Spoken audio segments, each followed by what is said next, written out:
नमस्कार, आप देख रहे हैं प्रतापगढ़ टीवी न्यूज। मैं हूं अनिल कुमार। आइए बढ़ते हैं खबर की तरफ।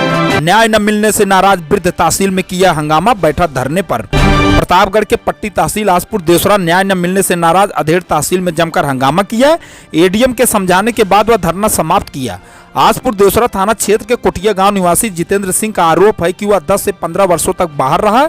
अब जब घर लौट कर आया तो पता चला कि उसके नाम की जमीन अन्य लोगों ने कूट रचित दस्तावेज तैयार कर बेच दिया है, जिसके बाद वह हत्यारियों के चौखट का चक्कर लगाना शुरू कर दिया।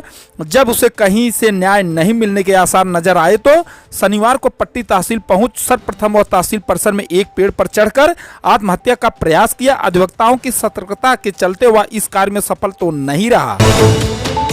तहसील परिसर में ही अपने कपड़े निकाल धरने पर बैठ गए। शनिवार को तहसील दिवस में एडीएम प्रतापगढ़ जन सुनवाई के लिए आए हुए थे। दोपहर करीब 12 बजे उसे उन्होंने बुलवाया और कहा कि बैनामा कैंसिलेशन का कार्य अदालत का है, इसलिए वह अदालत की शरण में जाए। उसकी हर संभव प्रशासनिक स्तर पर मदद की जाएगी। एडीएम के आश्वासन के बाद वह धरना समाप्त कर घर के लिए रवाना हो गया। तहसील परिसर में घंटों अधेड़ की हाई वोल्टेज ड्रामा चलता रहा। इस दौरान अधिवक्ताओं व तहसील में शिकायतकर्ताओं की भीड़ जमा रही। धन्यवाद।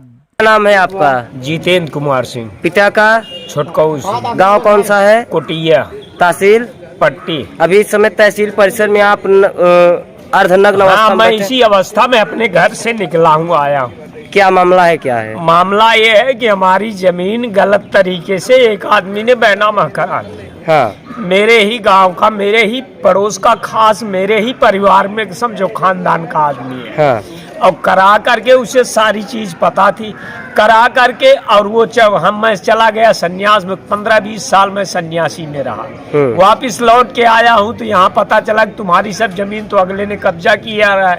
हम गए उसके यहाँ पूछने की भैया काहे कैसे की है, तो कद 5 हिस्सा दिए रहे, तू पूरी जमीन काहे के लिए है? अधिकारियों से शिकायत किए थे? हाँ, मैं इसलिए के प्रतापगढ़ तक डीएम आज 4 साल से मैं साइकिल से ही हर जगह आया गया, यहाँ तक कि लखनऊ भी गया। न्याय नहीं मिल रहा है आपको? नहीं। अब मेरे पास एक ही रास्ता है, मैं इसी तहसील परिसर में आत्महत्या करूंगा। अब मेरे साथ अगर न्याय नहीं होगा मैं यही बैठे रहेंगे। क्या मांग है आपकी? कि हमारे साथ जो सत्य है वही न्याय किया जाए। जैसे मैंने आपको जो किया है वो है, आप लीजिए, जो हमारा है हमें छोड़ा दे। मतलब आपकी जमीन आपको मिले? हाँ, यही मांग है। कब्जे जो किए हैं उनका क्या नाम है? सूरजभान सिंह, चंद्रभान सिंह। आपके परिवार के ही हैं? नहीं, मतलब पड़ोसीदार है। अच्छा। खानदान सब का एक ही था। ठीक, आप चाहते हैं कि आपको न्याय मिले? हाँ।